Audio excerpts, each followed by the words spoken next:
right. So are you ready to improvise? Let's do it. All right.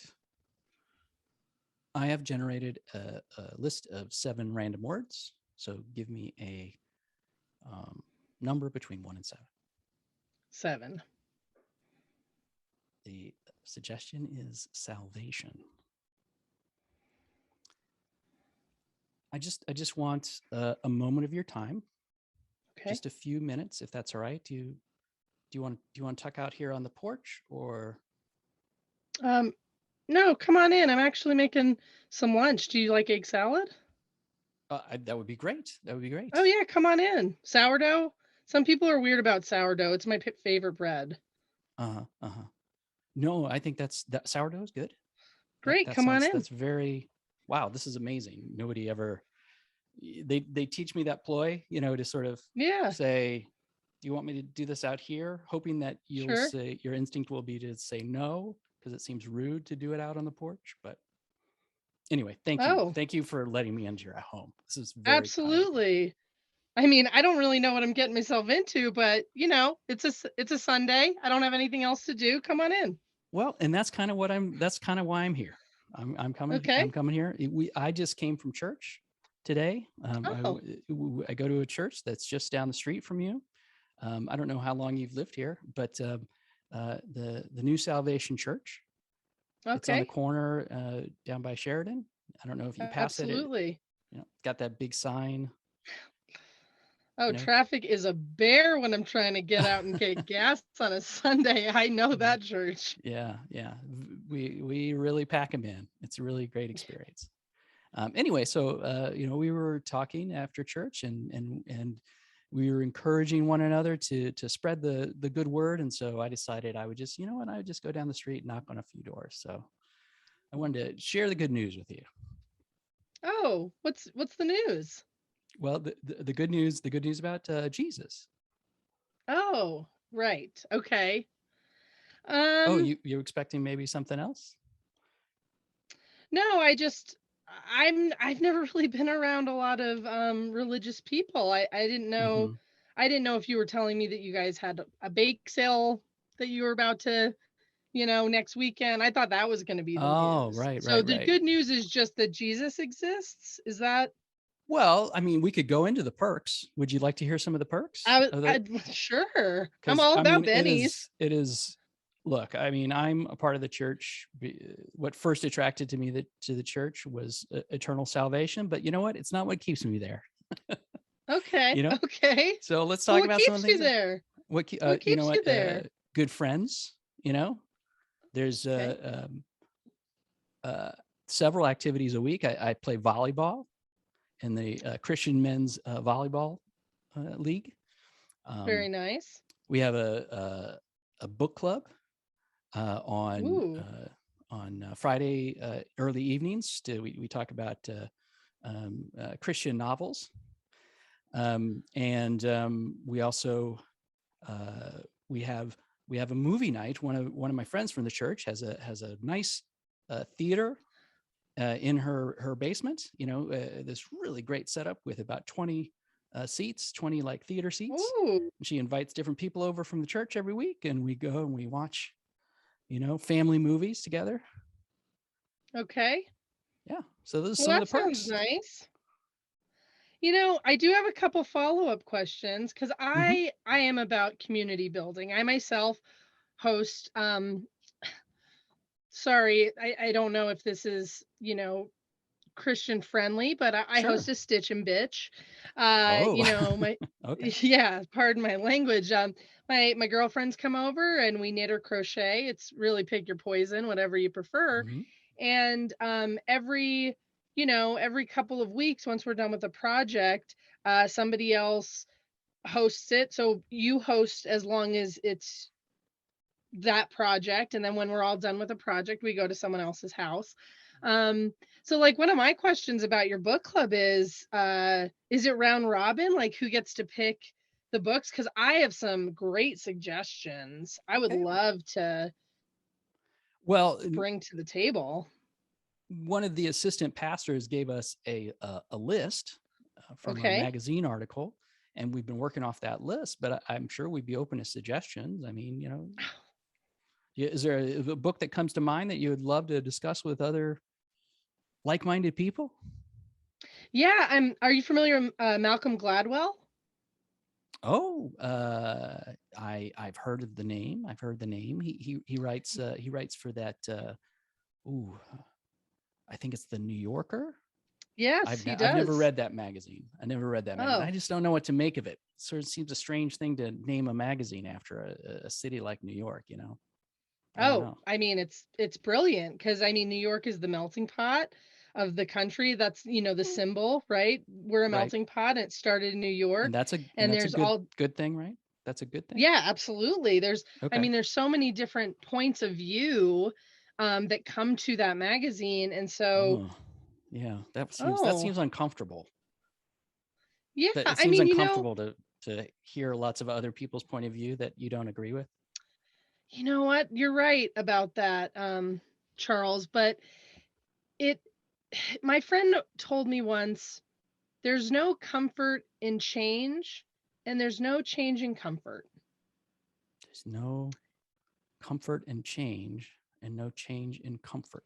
or growth. Maybe it's growth. There's no comfort in growth. That's what it is. That's a Okay. better word to use. There's no All right. comfort in growth, and there's no growth in comfort. So while it's comfortable to be around people and have similar ideas, Mm-hmm. I mean, how much do we really learn? How much do we grow? Oh gosh.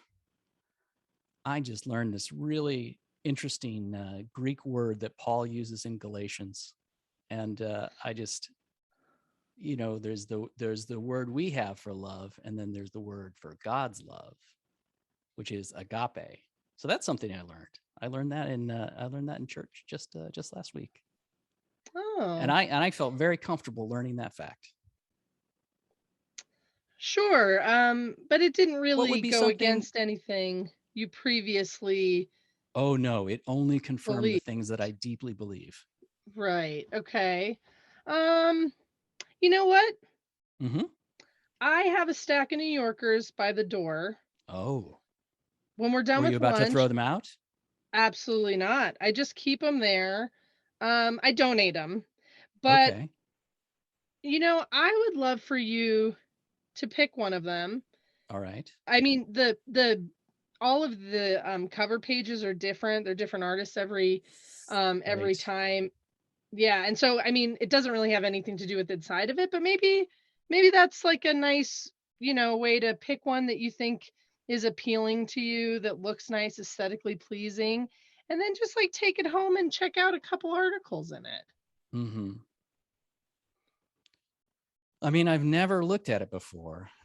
It's not. I mean, maybe when I was in college, before I started going to church, I might have looked Yeah. at it.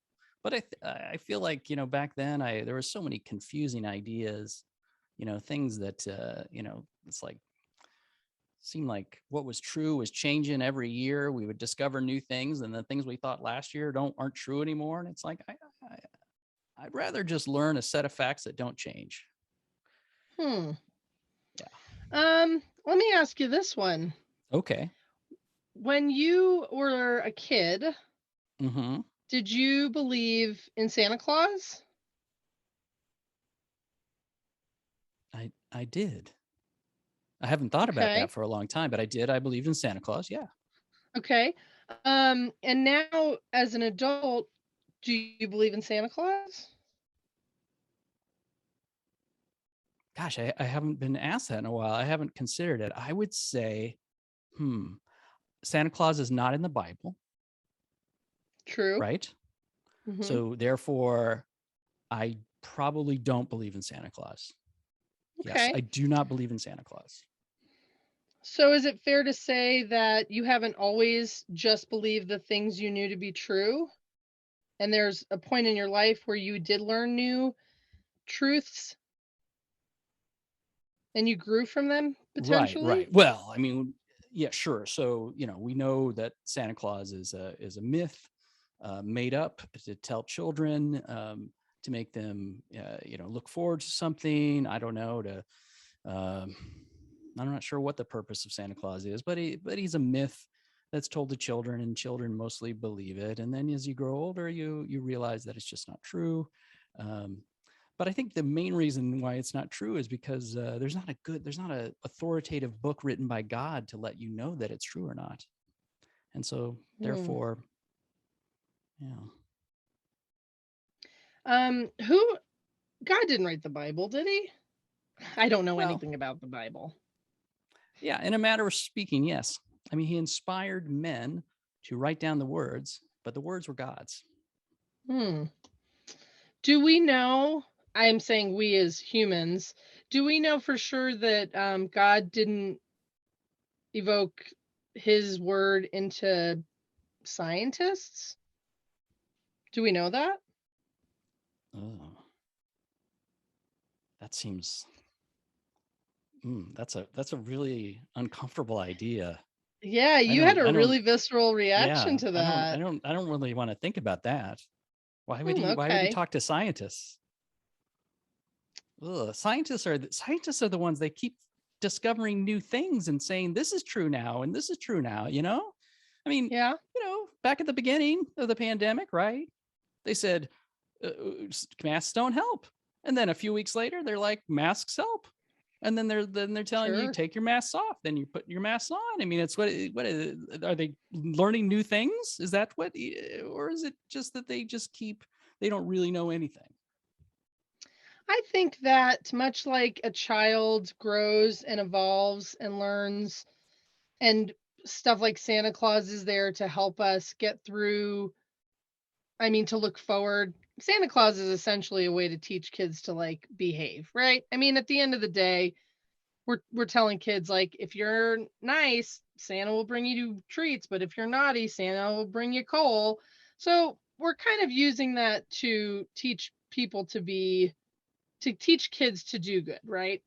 So Okay. perhaps the Bible, and again, haven't read a single word of the Bible, so I'm kind of shooting out off the cuff here, but perhaps the Bible is giving us ideas of ways to treat people in the world for that salvation. Wait, are you suggesting that Jesus or God is like Santa Claus? That it's a story told to us to make us behave in certain ways? Hopefully in ways that are good, but sometimes the ways that we're encouraged to behave just sort of all they do is hold up the status quo. All they do is keep people in power who don't necessarily have the good of everybody in that they is beholden to them in mind. I mean, just last year there was a pastor down at the church I used to go to, and he was found to be sexually harassing women at the church, and you know what? None of us believed it. None of us believed it. We, because he's the pastor, right? He's a man of God, and he Right. told us that it wasn't happening. But that meant that the women who were accusing him left that church, but he stayed. Yeah. I'm going to go now. You don't want to eat. I got, I mean, I put lots of veggies in the egg salad. You don't want it for the road? No, I have to go. I have to go pray for a while. I have to go pray for a while Okay. and hope that I can somehow forget this conversation. Oh, okay. That's how you're gonna reconcile it? Okay. Yeah. I'm just going to try and forget this conversation and All right. Well, go back to my life. And thanks. Uh, I'm kind of hoping I don't see you at church. oh, you will definitely not see me at church. Have a All right. great day. You have a great day too. Bye. And see. Oh boy. Oh boy. Oh boy. This is the second one in a row that I've become a devout Christian. If you'd like to see more videos like this, subscribe and hit that bell.